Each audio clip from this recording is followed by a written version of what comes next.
ليه دايما في الافراح بتقعد في اخر ترابيزه وتعمل نفسك مشغول في الموبايل؟ ليه لما خروجه بتتلغي في اخر لحظه بتحمد ربنا بدل ما تعتبرها حاجه وحشه؟ ليه لما حد بيقولك تعالى اعرفك على ناس جداد بتحس كانك رايح لدكتور السنان؟ هل اللي عندك ده مشكله محتاجه علاج؟ هل الانطوائيه دي عيب ولا ممكن تبقى سوبر باور؟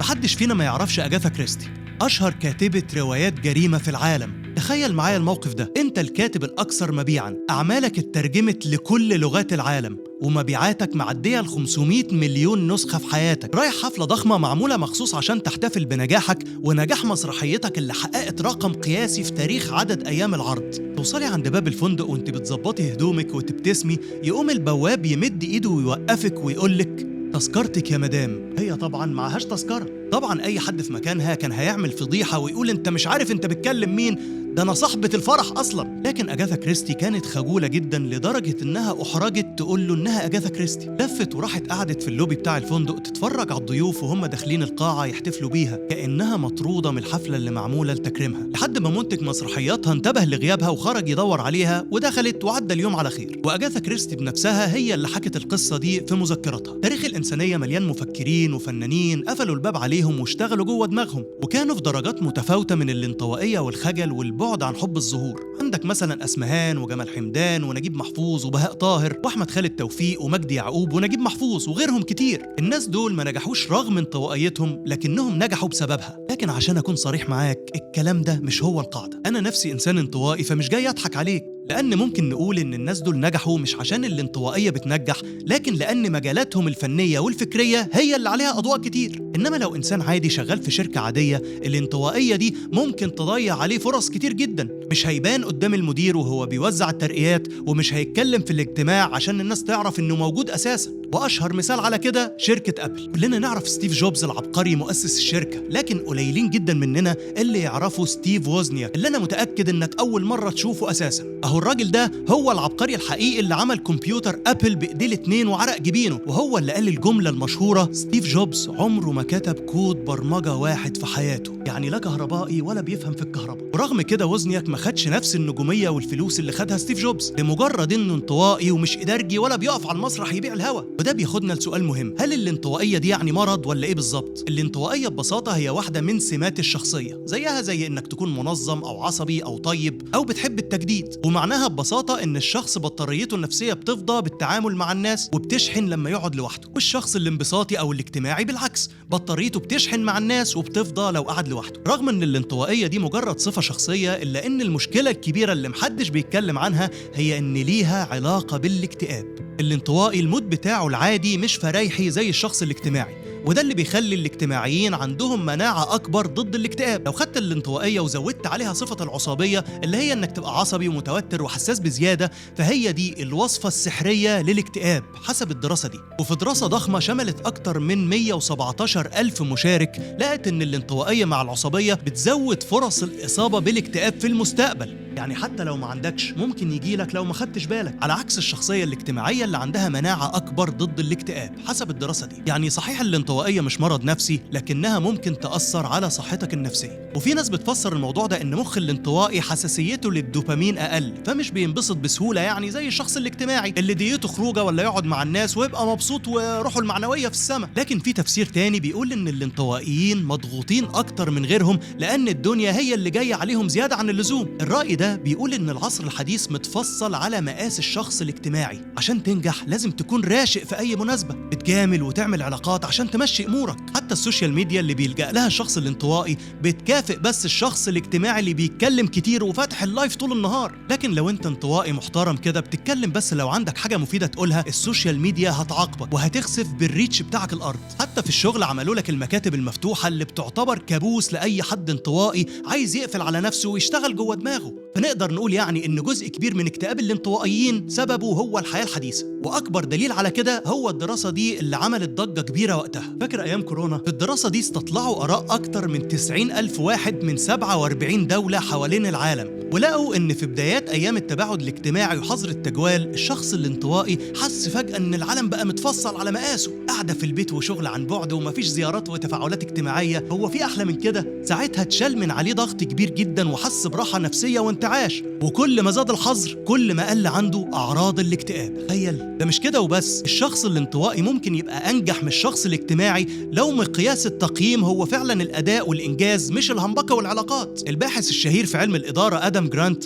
عمل دراسة حلوة جدا عن القائد الانطوائي. راح سلسلة مطاعم بيتزا مشهورة وعمل دراسته على 57 مدير و374 موظف، وشاف سمات شخصياتهم وازاي بتأثر على المبيعات في الفرع اللي هم شغالين فيه. والنتيجة كانت صدمة لكل الناس اللي فاكرين ان الصوت العالي هو اللي بيمشي الشغل. الدراسة لقت إن الفروع اللي فيها موظفين مبادرين المدير بتاعهم انطوائي بتحقق أرباح أكتر من الفروع اللي مديرها اجتماعي. وتفسير ده إن المدير الاجتماعي بيحب الظهور وإنه يكون هو نجم القعدة، فممكن ما يديش فرصة للناس التانية تقول أفكار جديدة لتحسين الشغل. إنما المدير الانطوائي ما عندوش حب الظهور أساسا، فبيسمع الاقتراحات ويدي مساحة للموظفين إنهم يبدعوا، والفكرة الحلوة هي اللي تمشي. طيب خلينا نلخص الكلام ده بسرعة عشان شكلك سرحت مني. الانطوائية مش اضطراب نفسي، لأنها في سياقات كتير جدا بتعتبر عنصر قوة، بتساعد في التركيز والتفكير التحليلي والإبداعي. لكن في نفس الوقت الانطوائي بسبب تكوينه النفسي ومتطلبات الحياة الحديثة ممكن تفوته فرص كتير في الحياة، غير إن صحته النفسية ممكن تتعب شوية. وهنا بيجي أهم جزء في الحلقة، يعمل الانطوائي عشان يبقى ناجح اجتماعيا ومهنيا ونفسيا.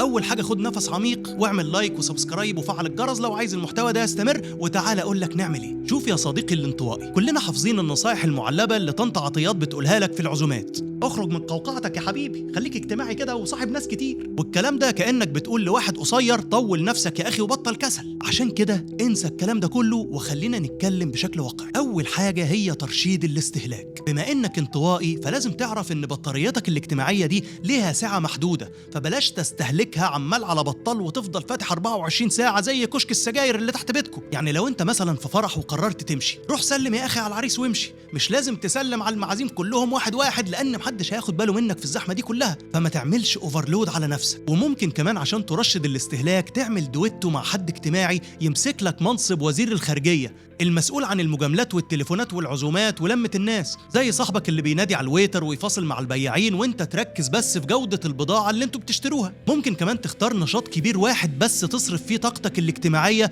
زي مناسبة مهمة او مكالمة تقيلة على قلبك لازم تعملها، وبعد ما تخلص كافئ نفسك وادخل الكهف بتاعك باقي اليوم. يعني قصاد كل نشاط اجتماعي اعمل نشاط انطوائي تكافئ بيه نفسك. يعني ببساطة كده رشد الاستهلاك وما تخليش الموضوع عشوائي عشان ما تتفاجئش ان البطارية خلصت. تاني حاجة بقى، صحي الشخص الاجتماعي اللي جواك. كل واحد مننا جواه شخصيات كتير، انت مش انطوائي بنسبة 100%. عشان كده ظهرت نظرية مهمة لعالم النفس براين ليتل اسمها الصفات الحرة، ملخصها انك مش محبوس جوه شخصيتك لكنك تقدر تخرج منها وترجع لها تاني. بدليل انك انطوائي لكن بتبقى اجتماعي في الحاجات المهمة اللي بتحبها. بدليل ان انا نفسي انطوائي وقاعد قدامكم بتكلم اهو، لان ده مجالي اللي بحبه. وعندك مثال تاني وهو المغنية بيونسي. تخيل بقى بيونسي دي مش بس انطوائية، لا كمان وخجولة. بيونسي حسب ما قالت في مصادر كتير جدا اخترعت شخصية وهمية سميتها ساشا، وبتقول انها اول ما بتطلع المسرح بترمي خجلها ورا ظهرها وبتتحول لساشا دي الجريئة المنطلقة اللي مش هاممها حد. والطريقة دي اسمها العلمي تأثير باتمان. والله اسمها العلمي كده، لانهم في الدراسة دي لما خلوا عيال صغيرة يتخيلوا نفسهم باتمان وهم بيعملوا مهام صعبة، كان عندهم عزيمة ومثابرة اكتر من العيال العادية. وانت كمان تقدر تعمل كده. قبل ما تدخل الاجتماع قول لنفسك انا من دلوقتي رفعت دسوقي او الكبير قوي او حتى ادهم صبري، وافتح صدرك كده وخش على الاجتماع بقلب ميت. التقمص ده بيحسن ادائك فعلا وبيخلق مسافة نفسية تحميك من التوتر حسب الدراسة دي. ثالث نقطة هي تغيير شخصيتك نفسها. يعني مش بس تلبس قناع باتمان وتقلعه تاني، لكن تبقى انت نفسك باتمان. لحد وقت قريب كانوا بيقولوا ان شخصية الانسان ثابتة زي لون عينيه او بصمة صباعه، لكن الدراسات الحديثة بتقولك ان الكلام ده طلع بلح. انطوائيتك دي مش صفة وراثية محفورة جواك، ده حوالي 45% بس منها سببه الجينات. يعني تقريبا 65% من شخصيتك مالوش علاقة بالجينات وتقدر تغيره لو فعلا عندك استعداد تبذل المجهود ده وتستثمر في نفسك. لأن الموضوع مش بالساهل يعني ومش بضغطة زر. أمال بتتعمل إزاي؟ التجربة دي لقت إنك تقدر تغير شخصيتك الانطوائية في خلال 3 شهور عن طريق الالتزام بتدريبات اجتماعية محددة تفضل تعملها كل يوم. تدريبات زي إيه؟ تبتدي بحاجات بسيطة زي إنك تسلم على جارك وأنت خارج، أو تفتح كلام مع بياع الخضار، أو تدردش مع الشخص اللي قاعد جنبك في المواصلات،